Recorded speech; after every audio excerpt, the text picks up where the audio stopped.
Hi, it's Andy McCow here, and in this training we're going to discuss how we can be more productive in our business while still running our business. Indeed, the methods discussed here can be applied to all aspects of our lives.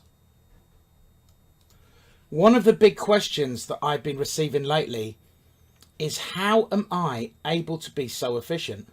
The books, The 4-Hour Workweek by Timothy Ferriss and The Power of Full Engagement by Tony Schwartz and Jim Lower are both incredible resources.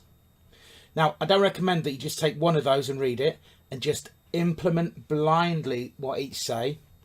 I would say read both and work on coming up with the system that works well for you.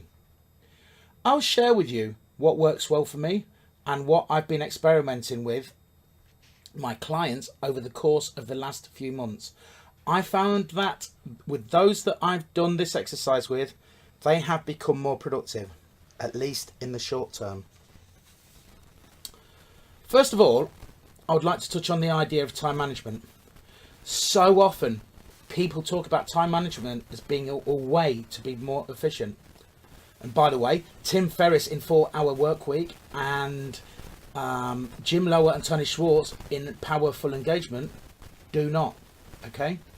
To the best of my recollection in reading them, neither one of them are proponents of time management, and neither am I.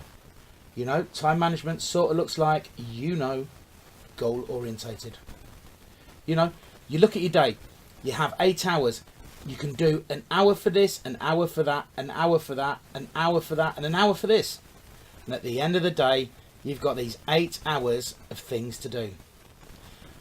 I'm so going to boil down the essence of time management that I'm probably going to go against everything you've ever heard about time management. Please bear with me. Time management often so looks like, make a list of 20 things that need to be done today and go and do them. You know, the problem that comes from that type of time management or that type of goal-oriented planning is, obviously it works for some people, and if it's working for you, don't make any changes, okay? But for many people like me, if I make a list of 20 things that need to be done, I'm pretty goal orientated.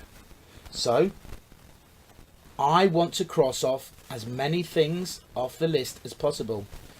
And what do? I start with the easy things. Because if I can cross off half of the list in an hour because I've done a whole bunch of 5-minute items, it makes me feel really good. Because at the end of the hour, I look at my list and it's all half crossed off. I don't know about you, it makes me feel really good. I've done half of the work for the day in an hour, okay? And then I take a break and then I look back at the list and I say, okay, what's next? Now the easiest thing to do is a 20-minute item. So I go and I try and do that. And I do another item, and after 2 hours, I've got 12 items done. I've got 8 items left. The problem is, because I've been working so feverishly over the last 2 hours, I've left for me to do the most important, biggest things when I'm most tired. I was fresh at the beginning. I worked hard for 2 hours, and I just don't feel like doing all of the work. Now it takes me the rest of the day to do one more item on my list.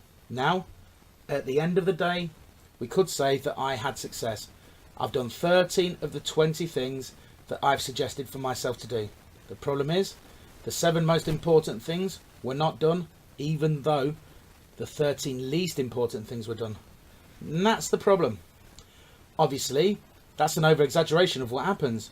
It doesn't always happen like that.